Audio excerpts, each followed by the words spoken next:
বন্ধুরা আজকে আরও নিয়ে চলে এসেছি একটি নতুন ভিডিও আপনাদের জন্য।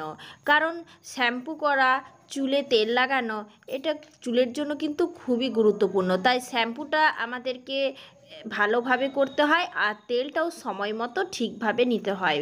ভুল পদ্ধতি মেনে তেল নিলে কিন্তু চুল দিনের পর দিন উঠতেই থাকে। তো আমি এখন নিয়ে নেব গাছের তাজা জবা ফুল। আপনারা দেখবেন আমরা অনলাইনে জবা ফুলের তেল সার্চ করে কিনতে থাকি। অবশ্যই এই তেল মাখা খুব ভালো, কিন্তু ঘরোয়াভাবে এই জবা ফুলের ব্যবহার চুলের জন্য আপনি কিভাবে করতে পারেন। একদম লাল টকটকে তাজা জবা ফুল হলে খুবই ভালো হয়। এই তাজা জবা ফুল দেখতেই পেয়েছেন, এটা চুলকে খুব কালো করতে সাহায্য করে, চুল ওঠা একদম বন্ধ করে দেয়। তাই বাজারের নয়, গাছ থেকে তুলে আনা জবা ফুলকে বেটে আপনি চুলে লাগিয়ে আধ ঘন্টা রেখে দিন। তারপর সেই চুল শ্যাম্পু দিয়ে আধ ঘন্টা পর ধুয়ে নিন। তাহলে দেখবেন আপনার চুল ওঠা কিংবা চুল পাকা সম্পূর্ণভাবে কেমন কমে গেছে। তো এখন দেখুন আমি নিয়ে চলে এসেছি কারি পাতা। যদিও কারি পাতাটা তাজা মনে হচ্ছে না, কারণ এটা আমি কালকে তুলে নিয়ে এসেছি। এই দেখুন, জবা ফুলের পাপড়ি এবং কারি পাতা দুটো ভালোভাবে আমি একটা মুখ খোলা পাত্রে নিয়ে নিয়েছি। আর এখন আমি এতে প্রায় 2 কাপের মতো জল দিয়েছি। আর একটু আঁচটাকে বাড়িয়ে ভালোভাবে সেদ্ধ করে নিলে এর রঙটা যখন সম্পূর্ণভাবে চেঞ্জ হয়ে যাবে, হালকা কালো হয়ে যাবে, তখন জানবেন এই জলটা আপনার চুলে লাগাবার জন্য সম্পূর্ণভাবে রেডি। এখন কথা হলো কেমনভাবে আপনি এই জলটা চুলে লাগাবেন। প্রথমত আপনি স্প্রে করতে পারেন, তাছাড়াও আপনি এই জলটা আপনি শ্যাম্পুর সাথে মিশিয়ে লাগাতে পারেন, এমনি স্প্রে করতে পারেন, এমনি হাতের তালুতে ভালোভাবে নিয়ে ভালোভাবে চুলে স্ক্যাল্পে ম্যাসাজ করে বেশ কিছুক্ষণ রেখে দিতে পারেন। এতেই আপনার চুল কালো থাকবে, চুল ভালো থাকবে, চুল ওঠা বন্ধ থাকবে, চুলের উজ্জ্বলতা দিনের পর দিন বাড়তে থাকবে। তো বন্ধুরা, শুধু শ্যাম্পুর মাধ্যমে কিন্তু আপনি আপনার চুলকে সব দিন কালো রাখতে পারবেন। এছাড়াও এর সাথে যে উপকরণগুলো মেশালে আপনার চুলের জন্য খুব উপকার হতে পারে। আপনারা জানেন অ্যালোভেরার দীর্ঘদিনের ব্যবহার। এই অ্যালোভেরা চুলকে সিল্কি করতে সাহায্য করে, চুল ওঠা বন্ধ করে। আর যেখানে আছে অ্যালোভেরা সেখানে কোনো কন্ডিশনারের দরকারই হয় না, এমনিতেই চুলকে কন্ডিশন করে দেয় এই অ্যালোভেরা। বেশ তাজা ও মোটা দেখে নিয়ে নিলাম অ্যালোভেরার একটা পাতা। এর থেকে আমি যে জেলটা আছে এটা কিন্তু সোজাসুজি একবারই বের করে নেব। বন্ধুরা, এই জেলটা ভালোভাবে যদি আপনার চুলে ম্যাসাজ করা যায় তাহলে আর চিন্তা নেই, কোনো কিছুই লাগবে না চুলকে ভালো রাখার জন্য। বারবার স্পা করা, বারবার কেরাটিন, এগুলো তো আমাদের যেমনভাবে খরচ হয়, আবার অনেক সময় কি হয় স্যুটও করে না।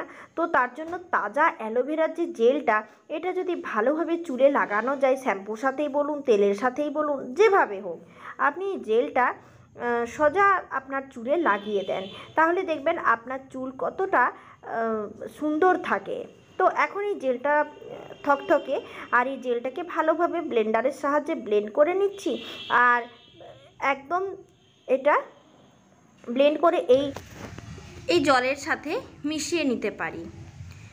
তো এই জলটাকে আমি দুভাবে এখন ইউজ করব। বন্ধুরা দেখুন, আপনাদের সামনে কেবলমাত্র কয়েকটা কারি পাতা আর জবা ফুলের পাপড়ি দিয়ে জলটা রেডি করলাম। জলটা পুরো কালচে ভাব হয়ে গেল, আর তাতে অ্যালোভেরা জেল মিশিয়ে দিলাম। এবার প্রথম স্টেপ হচ্ছে চুলে ভালোভাবে তেল মালিশ। কয়েকটা মেথির দানাকে হালকাভাবে ভেঙে নিয়েছি। নিয়ে নিচ্ছি 1 চামচ কালো জিরা, নারকেল তেল আর কয়েকটা তাজা কারি পাতা। শুধু তেল আর শ্যাম্পুতেই চুল আপনার কালো থাকবে। এটা ভালোভাবে মিক্স করে নিচ্ছি। আর এই তেলটা ভালোভাবে গরম করে দিলাম।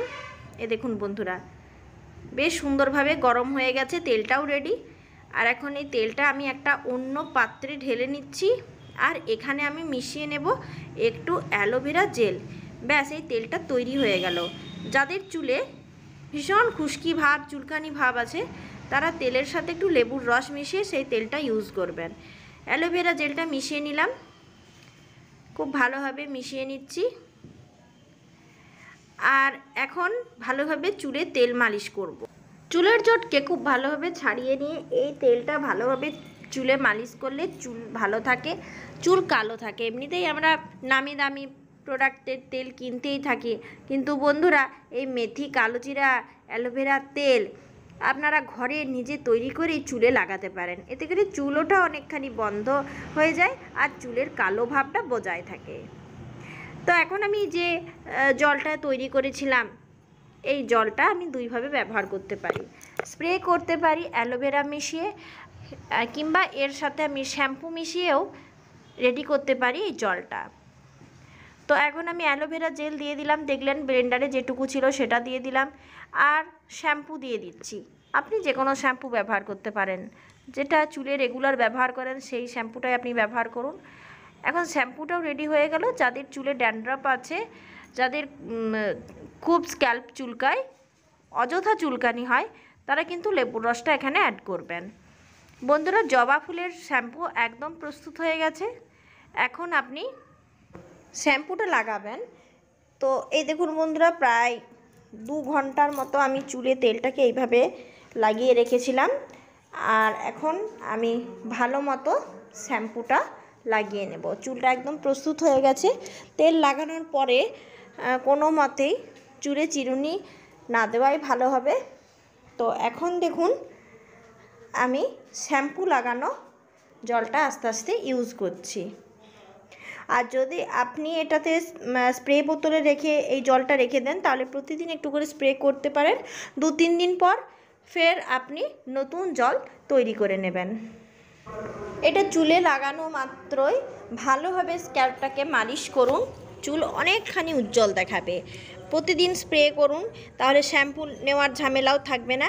আর যেদিন শ্যাম্পু লাগাবেন সেদিন অবশ্যই কিন্তু আপনি এই জবা ফুল আর কারি পাতার জল করে শ্যাম্পুটা লাগাবেন।